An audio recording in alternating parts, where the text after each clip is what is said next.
Alhamdulillah, bersyukur kepada Allah Subhanahu wa taala, kita masih bisa meneruskan kajian kitab Mukhtasarul Ahadits An-Nabawiyah sampai pada hadis ke-144.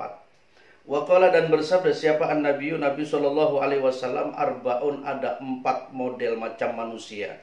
Hakun, yang merupakan kewajiban alallahi, atas Allah atau bagi Allah.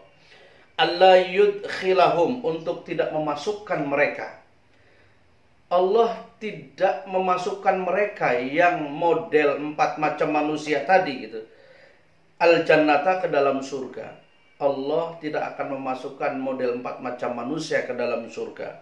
Wala yudhiquhum na'imiha, wala yudhiquhum, dan tidak pernah mengizinkan, tidak pernah memberikan, mencicipi na'imiha, nikmatnya di surga. Allah tidak akan memberikan kesempatan orang tersebut merasakan nikmatnya berada dalam surga.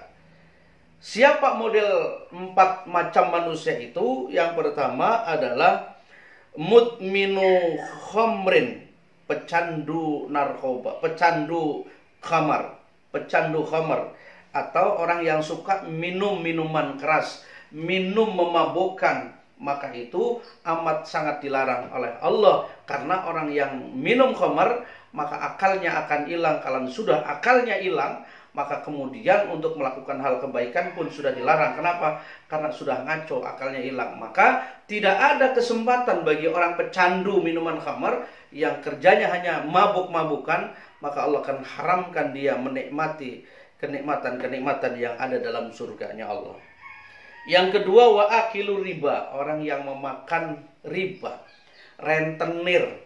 Dia memberikan pinjaman seolah-olah menolong, tapi justru mencekiknya. Minjem 1 juta harus kembali 2 juta, minjem 3 juta kembali 5 juta. Kelihatannya dia menolong orang, tapi justru hakikatnya dia membunuh secara berlahan-lahan. Maka perbuatan seperti ini dilarang oleh agama. Wa akilu riba, pemakan riba tidak akan kesempatan berada dalam surganya Allah. Yang ketiga, wa akilu malal yatim bi ghairi haq. Wa akilu, dan memakan malal yatim, harta anak yatim, bi ghairi haq, tanpa alasan yang hak. Memakan harta anak yatim, maka tidak fasilitas untuk bisa menikmati surganya Allah Subhanahu wa taala. Sampai Allah tegaskan dalam Al-Qur'an, ara'aital ladzi yukadzibu biddin, tahukah kalian siapa pendusta agama? Fadzalikal ladzi yad'ul yatim, mereka adalah yang menghardik anak-anak yatim. Itu sebabnya maka kita harus waspada, harus hati-hati, jangan sampai kemudian memakan harta anak yatim tanpa hak yang jelas. Yang berikutnya adalah wa aqul wal aqu lil walidayhi, wal aqu, dan orang yang menyakiti liwalidayhi, terhadap kedua orang tuanya, terhadap kedua ibu bapaknya.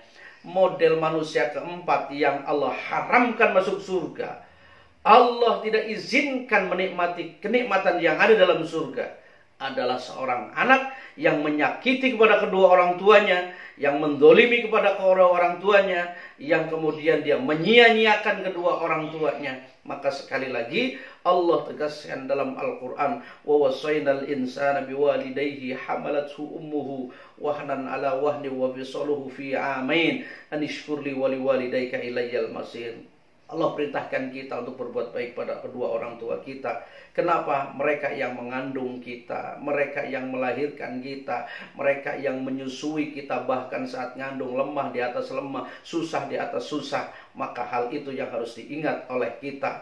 Maka siapapun yang coba menyakiti orang tua, coba menelantarkan orang tua, maka Allah akan berikan sanksi, tidak akan dimasukkan ke dalam surga, dan Allah tidak izinkan mereka untuk bisa menikmati sebuah kenikmatan yang ada di dalam surganya. Mudah-mudahan kita dijadikan oleh Allah Subhanahu wa taala tidak termasuk dalam 4 perkara tadi. Justru Allah jadikan kita menjadi hamba-hamba yang sayang terhadap anak yatim, yang tidak memakan harta anak riba, tidak memakan harta riba, dan kemudian sayang, peduli, ngurusi terhadap kedua orang tua kita. Demikian, terima kasih. Assalamualaikum warahmatullahi wabarakatuh.